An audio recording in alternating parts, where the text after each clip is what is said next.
online broadcast network, AFTERBUZZ TV. Over 20 million weekly downloads in over 150 countries, and your number one source for after-show entertainment.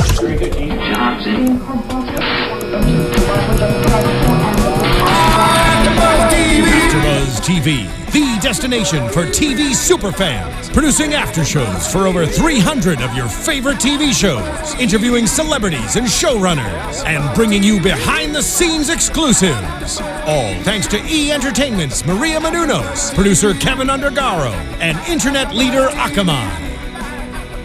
Now, let the buzz begin! Oh yeah. Hey. Hello everyone, welcome to the Jane the Virgin after show on AFTERBUZZ TV. I'm your host Stephanie Giorgi, and today we are talking about chapter 26. Before we get started, don't forget to subscribe to our page below.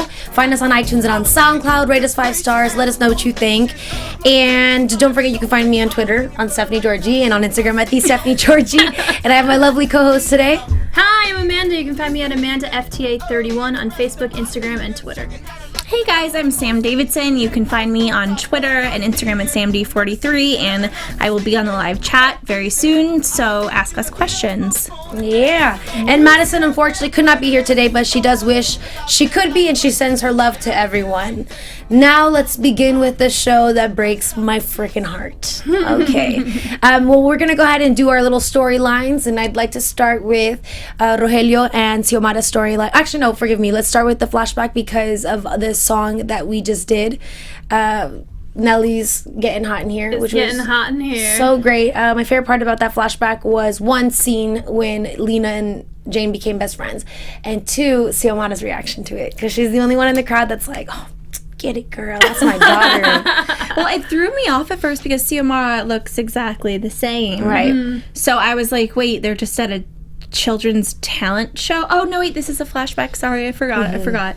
But yeah, it was amazing. She was so funny. And it just shows how good of a friend Jane is. Yeah. She's just such a good person. She is. And actually, you know what? Better yet, let's go into Jane and Lena, which I feel really bad for because, you know, I feel as if this happens to a lot of people, and I think that we should.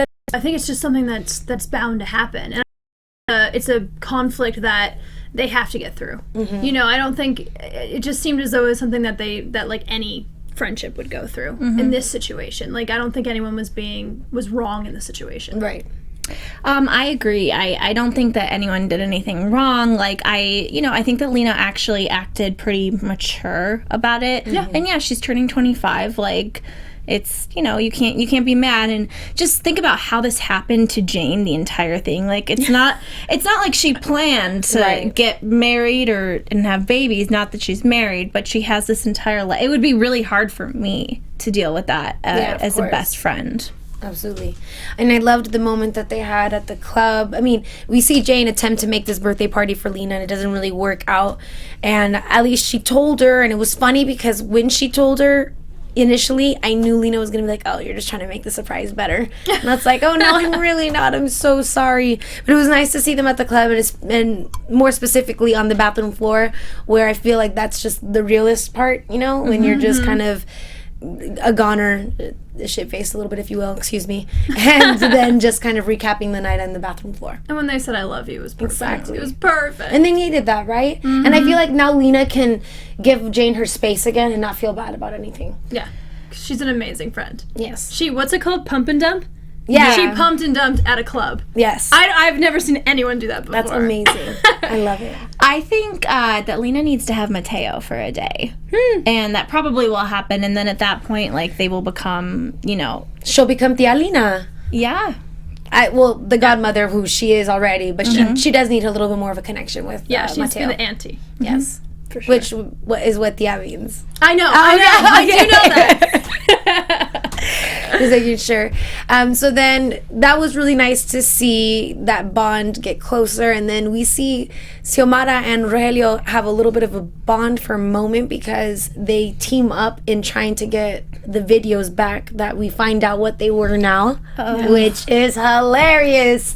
Luciana was blackmailing Rogelio last week, and we were trying to figure out what it was that she had, and it wasn't a sex tape, but it was his Scientology videos. I love that they just went for it. They just said They it's did. Scientology. Like I was expecting them to do some type of religion that was like Scientology. Yes. But they were like, no, this is Scientology. This is what he got involved with. And my favorite part is the way they chose to describe it first. Yes. Before they said it, which was perfect because it was all, I mean, no offense to those who are seriously in the belief, but it was like the one that all the celebrities like, and the one that this, and more importantly, Tom Cruise. Well, it's so funny because, like, as I was watching it, like, I have had in Hollywood my own experience with, like, them trying to get me, and, like, I knew the stuff he was talking about, the, what do they call it, when they... Audited. Yeah, the auditing.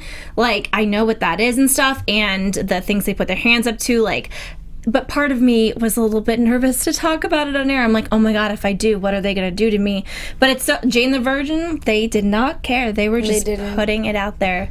And I do love that about this show. They just go there. Yeah. And they're cool with it. I mean, it's, essentially they're making fun of themselves to a certain extent, and I think it doesn't matter. And forgive me, Scientology and Tom Cruise.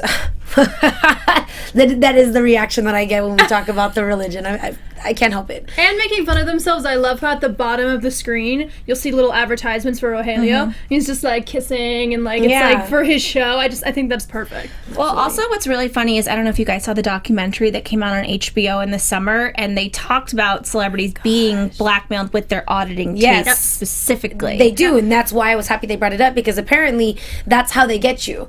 You know, like they're the ones that know, like all the, a random example, all these straight celebrities out there that are not really straight. I don't know why Scientology knows it, but it's because they force you to say it, and now we know. I don't want to get into that conversation because it bothers me a lot. But does part of you get afraid that one thing that Rogelio said that, like, is on that certain tape? That 129 part C or 169 or something like that? Something about him, like, liking men or having had a sexual experience with a man. I don't know. Like, that is one of the first things that popped to my mind. I don't know. I almost wonder if it has to do with Xiomara or Jane. Him knowing or something like that. Maybe it has to do with them and not necessarily him, you know? That's true. Because she said, so it's either that has to do with a man because Luciana said, I hope you like that part, or it has to do something that's going to kind of attack Zoe in a certain way. Yep. I don't know. We'll see. Yep. But yeah, so then they steal the bunnies, which is ridiculous. I don't know why Luciana has all those bunnies, but... It's so bizarre. And it's so funny to me that her bunny is called Consuelo, but okay. At first I thought it was a cat, and then when they closed up on her, I was like, oh, that's a bunny. I was like, wait, are those ears? Yeah. I was so confused too. I was like, how's the bunny not like biting your hand off? But right she now? would have a bunny. It's just so random. Well, it was like the bunny had a tranquilizer, because those are not, like, kind It had animals. to have, right? Because the one that she was holding looked really real, but it was freaking me out that it wasn't like doing anything until I saw it blink once, and I was like, oh. No, I think it's real. It's real. Anyways, that's pretty much the situation there. Luciana really is blackmailing him for the most part, and then he kind of gets out of it, so that's great. Moving on, we have the situation between, or actually not even the situation. I wanted to talk about Michael and his new agent. I knew that was going to happen. Yeah. Do you remember my predictions last week? Yes. I said Michael's going to get a new woman partner. Yeah. I don't know if she's a new love interest, but... Which I thought for like a second that she could grow into it until we see why she's there. Yeah. She's there to take a look at Michael, which is fine because he's... You know, there's a lot going on with him, and both of his worlds are clashing where they shouldn't be. Yeah. I still think she could cause conflict, though. I think maybe she can they also have a little something, and then she kind of questions what she's doing because she sees how great of a person he is, or he lets her in and knows, like, lets her in on what he's actually doing, and then she thinks, maybe I should be like truthful with him or something like that. I just think she's gonna cause. I hope she's gonna cause a little trouble. I think so also, but I also am hoping that if it alternatively, I hope that it could be that maybe she shows Michael how to get back to his work. Do you know what I'm saying? Yeah. Like show a different side of his world. Nothing has taken Michael out of his entire situation with Jane and the baby and everything else. Yep. So maybe him seeing the way that she does her research and everything else kind of puts him somewhere else, gives him a perspective. Yeah, well, I think that's what she started to do, but then we see that, like, it's just a total farce. Like, she's basically spying on him, and the accents going in and out. It's confusing me. I don't know if that's her real accent or that's like a fake accent to throw Michael off, which is ridiculous. But the show's ridiculous and I love it, so that probably is what it is. Yeah. Right. Yeah. I mean, the second that she was super giddy and like bubbly, I knew she was gonna have like just gnarly intelligence and wits. I mean, not to mention we also see her resume, which is another great part about this show, is that they give you all the information that you need to know about her, so that we didn't dismiss her right away. I do like that she paid attention to detail as far as the investigation goes and what Luisa was saying, and she said, I was listening, and that's very important because Michael, I think he's doing too much. And he's too emotionally driven by the case, so I feel as though he's overlooking things that are more important. And in just general with his work. Right. Yeah, you never see him do anything else but worry about that case. Yeah, and I mean, I guess why would you, but... Yeah. The only reason why I feel like we can't be mad at him because he got what happened with his old partner, so he feels deceived, and the fact that you're even deceived is one, and then because it involves Jay, and then because it involves Mateo, so then now he feels completely entitled into the entire thing. I don't know. Yeah. Then we see Luisa come back, which is great. We really need to get her on the show. We need to work on that for all of you, because I feel like she could tell us so much because she has all the secrets, but not. Her character is one of those characters that she probably has the entire answer and solution, but doesn't know it because her focus is her love towards Rose. Yeah, and half of her memories are probably blurred because she was drunk or high. That exactly, and she was seeing what she wanted to see, which they just continue to show us. But for the first time in this episode, I felt bad for her. I actually felt some type of empathy towards her. Right. Well, because she really was what's the colloquialism that I use? The Achilles heel, or what? The sheep. I mean the boy who cried wolf. Oh yes, the boy who cried wolf. Yes. But then I didn't feel bad. I was really pissed at her when like she got that request from Rose, and I would have said yes, click accept because you need to help your family. Right. Like, don't click accept because you want to strike up a relationship with this woman. Like, help your family. This is insane. Yeah. She's insane. Yeah, and like I get that Father Solano, and I don't mean priest, but like their dad, I get that he was kind of a bad dad, but that's one part that I don't like either. I don't understand why it's not affecting her. If she knew that, like, why, regardless of what happened with her, I can see her just being attached to Rose because she was so in love with her, but how could you ever be okay with it if she killed your dad? And you know it. And they, the narrator listed off the things that she has done: kidnapped her nephew, killed her father, like amongst. And it's insane to think that this woman wouldn't be like, okay, let me make things right. And yeah, maybe she'll get caught up in the midst of making it right, and something will happen with Rose. But like, that's the only way that I will look at her and be like, you're human, because and a good person. Yeah, she's crazy. She is and crazy. Everyone gets really mad at us for saying that, but I'm sorry, like, what do you expect when she just clicks yes to have a relationship and not help her family? Oh, yeah. Right. We did get a little bit of that, didn't we? Yeah. Yeah. I mean, I hope everyone knows that we love all the characters and that we're just trying to analyze it and deal with these issues ourselves. We wouldn't be here if we didn't love the show. Yeah. No, I mean, I think I get that Luisa has her problems, but at the same time, come on. Priorities and family and just... And then she already slept with the yodeler, with Heidi Von Ucker. Of course. I mean, that was no surprise there. Yeah. So who was beautiful? The woman who played. Yeah, Heidi she Von kind whatever. of. Her hair was gorgeous. Red. She was redhead again, right? Yeah. To stick to like Michael, the case, and Luisa. So they bring Heidi Von Ucker into the United States. He has Raf have her perform at the hotel so that he can question her, and then we find out that I guess it's a little bit different. There was a love interest, not necessarily that she did something bad, and then we also find out what murder means. Not murder, not mother, but the name of a famous crime gangster in Miami, whom used to tie people with silk blue ties. Yes. Yeah. So I mean, but I don't really know. It's a little bit crazy. Right. I don't know. I didn't get anything else from that. I feel like I missed something, but I wasn't sure. I feel the same way. I also feel like I kind of missed something about Luisa's escape as well. Right. I mean, and maybe we didn't. Maybe they want it like that. We're just kind of confused on purpose. But well, I guess we'll see what happens with that. Staying on Michael. Actually, no. We have to talk about that one last because I did love when Luisa just woke up on a bench. That was so crazy. Oh, that was great. She's like, what town am I in? And then the greatest thing was the guy on the bike just kind of tells her, like, it's not that weird. In South Beach, Miami. Yeah, he's like, you're in South Beach, Miami. Like, because, like, I'm sure stuff like that happens all the time. Like, in cities, you know? Oh, like, sure. You see that all the time. Right? Especially, we'll see, like, people like Crazy Luisa being like, where am I? Yeah. You're just like, you're here. I agree. And then we have Jane. Sorry, now, in regards to Jane is going through her... I don't know, her issues with Raf, the custody issues, if you will. Because Raf comes by to see her, and they already had their kiss, and Raf was, disillusioned, if you will, because he thought it was a great kiss, and she said that it still didn't change anything, and then now he does want to do custody, which honestly, I'm happy that he did that.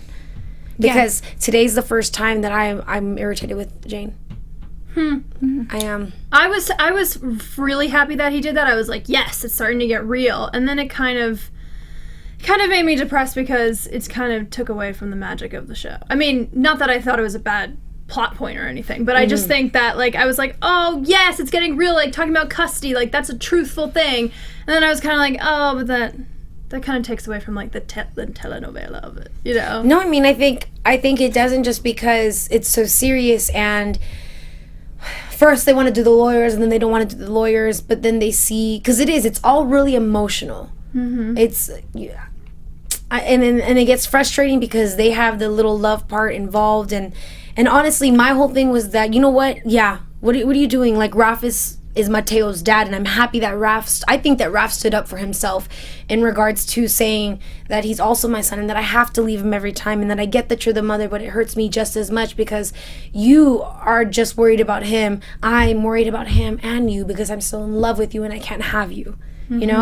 So it just gets frustrating for me, and everyone is just so team Michael, and I can't help but, I don't know, just I guess we can go towards that a little bit later when we start talking about Michael and Jane, but to stick to Jane and Raf, she writes up this instruction little note. That was still unclear to me. Instructions? No, well, go ahead. Why they didn't really explain how he crumpled it up, or why, like, how that happened, or why he wasn't worried that he didn't have the notes. If, what did they say, Petra did it or something? I don't know. They left it at that. They said that maybe it was Petra, and he never said that no, it was me. So I'm not exactly sure. But I think it was. I think he was trying to prove that he could take care of the kid by himself. He didn't need her notes. I think so too. Yeah. And honestly, I don't think that he did it to spite her. I think that he did it like, well, let me learn my son. Exactly. You know? I think he did it to gain his own confidence. His own confidence, and because you have to do that yourself. Like, a baby's not a manual. I don't know. I mean, there's not a manual to a baby, or I probably said that incorrectly. And parenting's a partnership. Yeah. So he probably just wanted to be like, yeah, you're the mom, I'm the dad, and I'm going to do it my way. I mean, I just remember when I was even a little girl, and I would, like, hang out with my dad, he would do things that, like, different from my mom, almost, like, just to do it. Like, he'd be like, okay, we're going to do your hair, I'm going to put it in a ponytail. I would call it a daddy ponytail, and it'd be, like, really loose and terrible. Right. And he would just be like, well, it's because I'm the dad. That's how I do it. Yeah, you know exactly. what I mean? Like, dads, like, have their own little thing about They that. do, and but that's the special part, and that's why we go to, our mom for one thing and our dad for the other thing, because they're very distinct, and we get that. Yeah. I mean, I don't know, but this is what happens when you're a brand new parent and you're learning and you're figuring everything out. When, I don't know, even when they start to argue, though, I can't help but always think lovers quarrel, lovers quarrel, lovers quarrel. Yeah. I agree. I mean, she still loves him, and she still loves Michael. I just can't, I thought Mateo for sure was going to make her completely go Team Raf, though. Right. Yeah. Yeah. Okay, now I have a question. What happened right before that made... Oh, yeah, Raf had that moment of where he broke up with her, where she was fine with him. And then that made her all crazy. I don't know. Well, because, and I hate to bring this up, let's just go back real quick. In the beginning, you said, I think it was you, Sam, that said that the reason why Jane fell so hard for Raph was because she got pregnant and because of the idea of like, well, that's the father's baby, right? Well, I think like that's probably like maybe 40 to 50% of like what drew her right to him from away from Michael. Mm-hmm. I keep trying to think you because now we have a moment between Jane and Michael this episode. First, where he kind of indirectly asks her, like, you need to let me know, while he's talking about Petra. And then they have a moment in the bedroom where he finally kind of gets to touch her and they kiss. Oh, they kiss. They do. I might have converted to Team Michael after that kiss. Because it's clear that she's in love with him and there's a chemistry that cannot be broken. She was drunk. She was drunk. She wasn't drunk when she was putting her dress on. That's true. There's that moment. Like, okay, I was butthurt for both moments. And yeah, when she was putting her dress on, but the thing with Michael now, I think, is that it's more not allowed to happen. The tension is there, you know, and they haven't touched each other. And he was like, you know, his whole, again, like, he's always been the comforting one because he knows the story. So they said something about the club and then he's like, oh, like talent show Nelly or whatever. They always do that to make Michael seem like so great and so awesome. But that still, I feel like, puts him in the friend zone. And they had that incredible kiss, but the only reason why it bothers me because it wasn't fair that she was more free to kiss the way that she wanted to because she had been drinking. She had a great night and she just finished writing. So I feel like she was in her element. Whereas she couldn't be with Raph, but still all her things with Raph is her talking to him about what she wants to do, and they just seem real. Even when they were coming down the hallway, and Mike, because she needed to go see Mike, the way they were walking together seemed like it was supposed to be. Like, Raph and Jane remind me of that marriage that just needed to separate, and they needed to have their break before they can be together again. Yeah. Do you see how hard I go? You are really like. I know it's not this real. Girl switch teams fast over here, but you know, I've been Team Roth the entire time, but I just feel like after she kissed Roth, it was like she felt bad about it. She felt more confused. She kept thinking about the baby, and after she kissed Michael, she was walking on cloud 9, or they said she was walking on air, and there were snowflakes like coming down from the ceiling. Like, I don't know. I just feel like she really does want to be with Michael. That's who she chose from the beginning. I mean, I'm so torn, and I honestly, Michael is putting in the work. He is doing above and beyond and everything. He got her out of a closet. And he's so hot, and so is Raph, but like, it's hard for me to decide. But the thing is that Michael had a lot of decisions tonight that he could have gone one way or the other, and he went the right way. Like, he could have gone the Petra way or his way. Mm-hmm. And he keeps on just doing the right thing. Okay. Fans, or viewers, excuse me, I would love your help for all this. For those of you who've watched since season 1 with me, remember when the issue for all of us was, and we would all argue with each other on YouTube about why it should be Team Michael and why it should be Team Raph. And I was Team Michael in the beginning, and people were Team Raph. And people were saying, they were arguing, yeah, but do you not see all the lies that Michael's doing too? This is where my issue is. I feel that everyone keeps telling me, and everyone who's started watching the show newly is saying, yeah, but Raph is just into this and into that, where I don't see any of it. And I feel like Raph is doing everything right also, specifically when he's speaking to Petra, and which I guess we have to speak about also, but she's just splashed amongst this episode. He's speaking to Petra, and he has this wonderful moment with her where he goes, it's a miracle, you know, you wanted this baby and this and that, and I think that you'd be good with or without me, more specifically without me. And then later gives her compliments, tells her what's good about her, this and that. And again, not me, someone else. So he's being there for this person, and he's respecting her as a human and as the potentially, you know, or I guess technically, yeah, the mother of his second child. So I think that's really important. But then we have Michael here, who is so caught up and is just so hurt and wants Jane, that he's still lying, you know. He still has these secrets about Nadine, and now his job is on the line. What happens if he loses his job? What is he gonna do for Jane, you know? Mm-hmm. Mm-hmm. He's going through these bad phases where Raph is out of it, and he's gonna stay out of it. and now Michael's falling back into it. And let's go back to, remember the whole thing that he had with his brother where they used to do bad things back in the day. So it's somewhat in his nature, but not. And I think that Jane brought the good out of Michael. But what if at the end of the day he still has, I mean, I don't think he's bad. I'm not saying that Michael's bad. I freaking love him, but I still think that it's easier for her to stay friends with Michael than it is for her to be friends with Raph. I thought that until this episode, because where I know she didn't look like she gave two craps about. Yeah, how hurt she is. I mean, it's confusing. I don't know what it's like to have a baby. Like, I know there's a lot of hormones going on, and I mean, to imagine two guys that you're in love with fighting after you, it must be so hard. But really, though, like, emotionally on Jane, for her to really make a decision in a right state of mind is difficult. She's far too much on her plate. Mm-hmm. But she can't ignore it because they won't leave her alone. Yeah, what if she just tells them both, like, for right now, I can't choose either of you. I can't. Well, I guess that's what she's doing. But, like, as a, maybe not permanent, but long temporary decision. Like, for the next 6 months, I'm not choosing. I can't. Yeah. Because I just remember back in the day, back when I was in high school, I had somewhat of a similar situation, and my mom was like, you should just tell both the guys that, like, you want to be friends with both of them and, like, whatever, which actually was probably the best advice Me too. a mom could give. You know what I mean? Yeah, no, absolutely. I know this is totally different with a baby and everything, but... Well, my thing is... Actually, you know what? Let me pause real quick, and I'm so sorry to do this. My sister is in labor right now, and I just wanted to give her a shout out. And also, whoever's watching, you don't have to do this, but her Instagram is Jeslee, GESLEEPALMA, Jeslee Palma. If you guys wanted to follow her or give her a little like or do something, that'd be great. I'm a little bit nervous because I keep looking at my phone, so I just want everything to go all right. And it's just funny because we're talking about Jane the Virgin and Mateo was born, and now we're gonna have a little baby Kason. Okay, back to the show. What was the last thing you just said?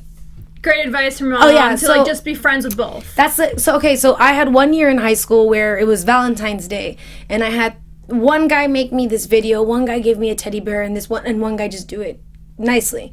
And, like, he just asked me, like, one guy gave me a teddy bear, this whole thing, this other guy made this whole video about what I look like, what I do when I'm thinking about ways to get Stephanie. He filmed it and showed me him getting dressed into all these different characters, what should I do, and then gives me that, you should let me love you, the Mario song.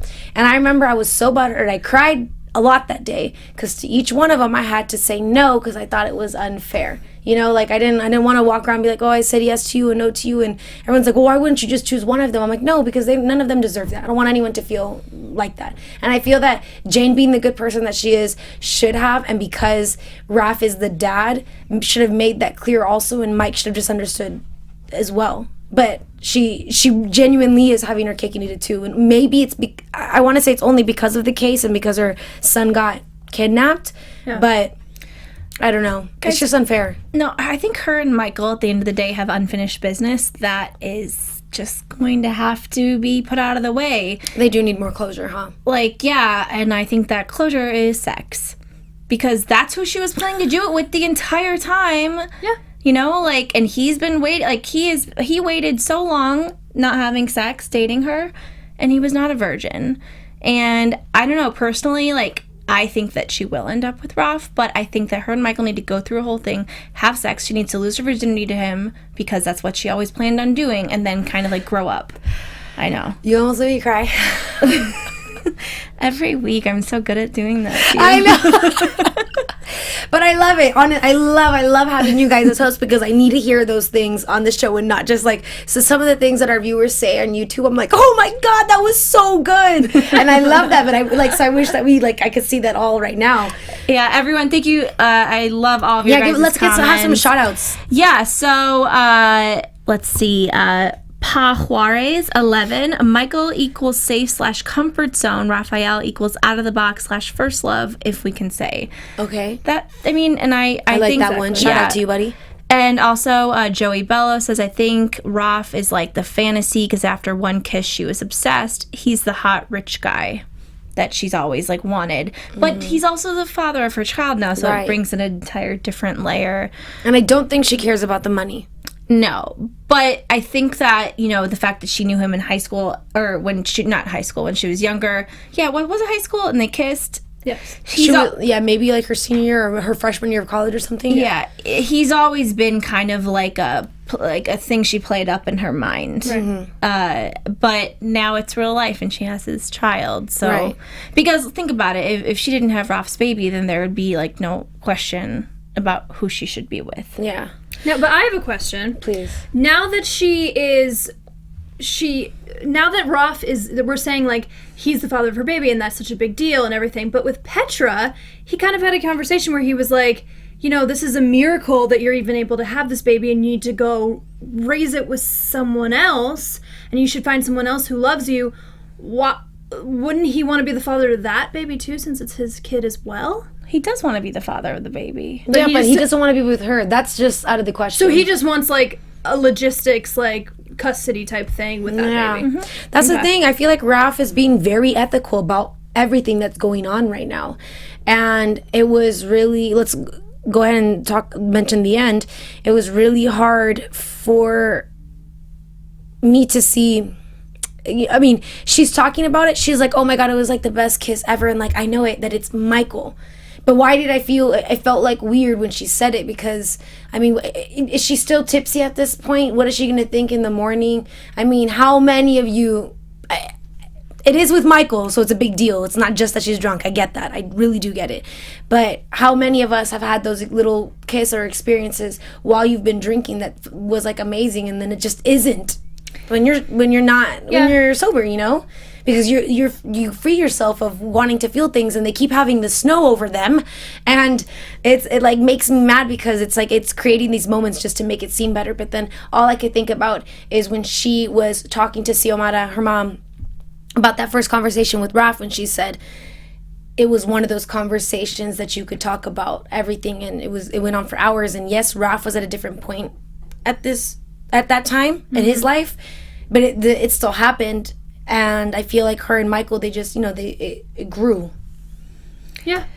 I just want to say that I'm a little bit upset and disappointed that they made sure the audience knew that Jane had drank a good amount and was drunk when the thing happened with Michael. Because it makes you not comfortable to like it. Yeah, I mean, it's like, but at the same time, like, she just hasn't drank in a while. Like, think about it. I don't know about you guys on the weekends, but like, I go out, I drink. It's not like if someone kisses me, it's like, You're right. Yes. And also they were together for so long, and they have such history. At the same time, it would be nice if she could have just been high on life. Do you know what I mean? Right. And not like kind of said she wasn't drinking or something, and then they kissed, because it would make us be a little more comfortable with that decision. Now there's an issue. Now there's some type of drama. Yeah. Okay, I have a question then. Well, what about someone having their guard up? What if because Raf hurt her, that's what's playing? Michael never hurt her. Right. But wouldn't you say that only someone that you care about, like someone you don't know, are they going to hurt you? No. Why? Because you don't care about them. Not that she doesn't care about Michael, but I can't help but think that that's part of the reason why it's easier for her to push Raf away, because technically she's comforted with the thought that, well, you're going to be in my life forever anyways, because we share a child together. That's a really good point, actually, because Michael could just disappear into thin air if he wanted to. Yes. And Raf couldn't. He's the godfather, though. But we already had that conversation. We all had that conversation, yes. Yeah. Yeah, he can leave anytime he wants. And I'm so scared that something really drastic has to happen to make him leave. And yeah. I love him. I love him too. And what's funny is when he came last year to AfterBuzz, to our original studio, I had just watched Ravenswood. I watched that. That's how I know him. I watched it too. I loved it. I really loved it too. It scared the crap out of me. Me too. But he was amazing in it. He was amazing in it. And so I couldn't help but when he got there, I was like, I went like that, and like I saw him, I give him a hug, and then Justin Baldoni was like, oh, but forget me. And I was like, no, I love you also. I'm just saying, I'm a fan. I just wanted to tell Brett, I was like, no, but I just want to let you know, I thought that an actor would like to know something that you did that got canceled. Don't worry, because it was I loved it still, regardless of everyone else, Absolutely. But I got excited. So don't get me wrong, I'm gonna fight for Raf, but I love Michael. I love him, both the actor and the person in real life. I just can't help but think that my heart lies with Herman Jane, and then the face that he made. We all think that he, I'm like, wherever the camera's at, we all think that he heard, right? Yes. Oh, yeah. He 100%. He opened his eyes. Yes, and as a bunch of you were asking, yes, we do think that he heard. Okay. Absolutely. He heard, he looked hurt, and I can't help but think that, you know what, I feel like he's going to let her go again.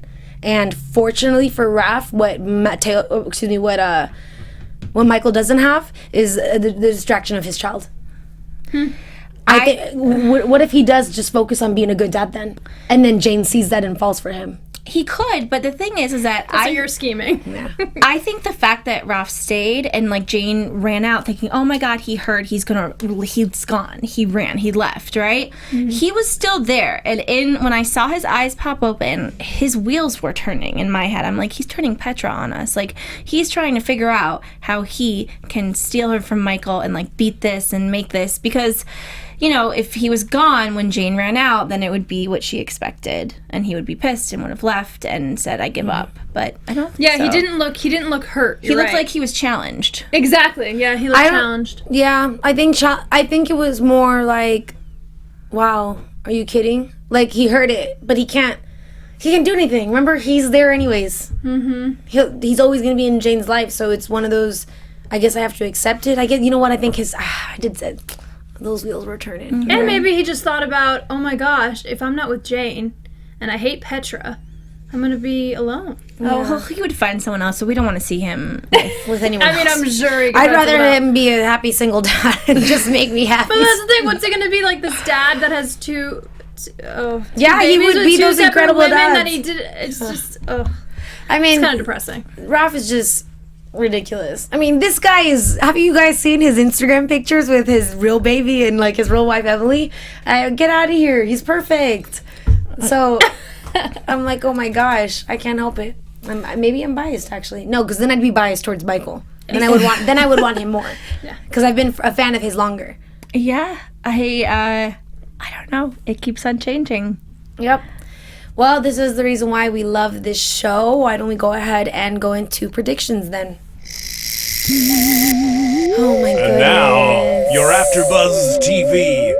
I might have said my prediction already, but go ahead, ladies. Okay. Also, I just want to say, I think it's really funny how you guys keep on saying Rolf is a go-getter. They keep on saying that on the chat, that he's gonna go get her, but he's a go-getter kind of thing. Oh, right. Very cute. Very cute. I agree with you guys. I think that Rolf is gonna fight, and he's challenged, and I think he sees Michael as a threat to his family and is gonna protect it in every way that he can. Mm-hmm. I think that Luisa is gonna have kind of a confrontation where she has to choose between her family and Rose. And I really hope that she turns Rose in and, chooses her family.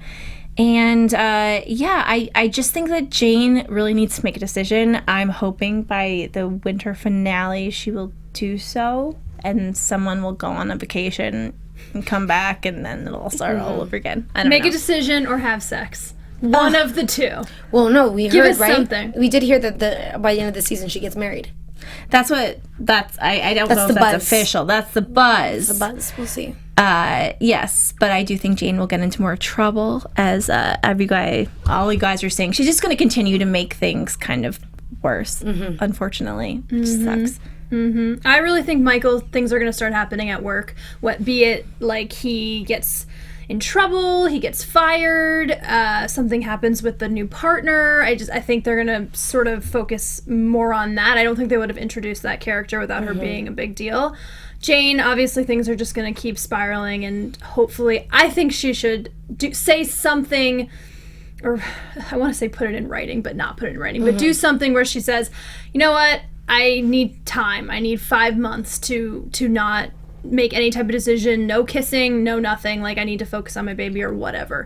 And then I think Petra's gonna come back. I think something's gonna happen there too. All right, because Milos was there. We'll see. I think Petra's gonna come back too. You know, I was hoping this pregnancy or something would turn her back to the good side. But then it's like, what villain are we gonna have? And if we're gonna have any villain, I'd rather it be Petra, because at least we know her and she comforts me in that way. Like, you know, like, at least I know what you're gonna do. And like, she just seems like that like, you know, that's someone, that friend that you had. I don't even know. I was gonna say that friend that you have that you don't really like, but it's like, I like all my friends. I don't know, but I do like Petra. And that might be me being biased as well, because we've just grown to love, to hate, to love her. And yeah, there's that. And then I think I want to see what the agent does to Michael. Whether she makes him go crazier or looks crazy because of what he's doing, or if she puts things in check. I'm not really sure. And then I don't think I care for his confidence towards Jane about how she's going to realize it. You know? Because I want to be like, well, what if you realize that maybe you just want Jane because you never got that prize? Because that would bother me. I think at the end of the day, that would make me go crazy that I was there for 2 years and that I wasn't gonna get. Yeah, you know. I mean, okay, I don't think that he sees her as a prize, but at the end of the day, I do think he put in a lot of work. Well, I say prize to not say the other thing. I know. Her. Yeah, no, I know what you're talking about. Her flower. Yes, there you go. Her flower. And that's why I say that they gotta do it.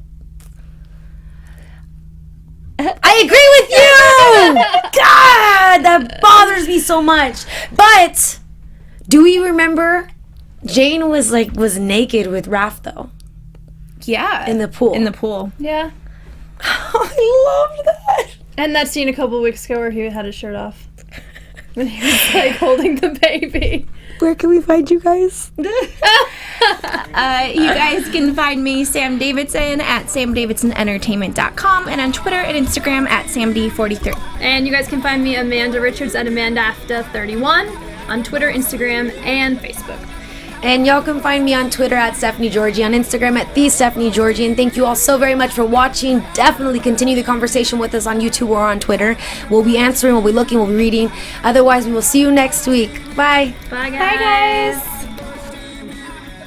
From executive producers Maria Menounos, Kevin Undergaro, Phil Svitek, and the entire AfterBuzz TV staff, we would like to thank you for listening to the AfterBuzz TV network. To watch or listen to other after shows and post comments or questions, be sure to visit AfterBuzzTV.com. I'm Sir Richard Wentworth, and this has been a presentation of AfterBuzz TV. Buzz you later. The views expressed herein are those of the hosts only and do not necessarily reflect the views of AfterBuzz TV or its owners or principals.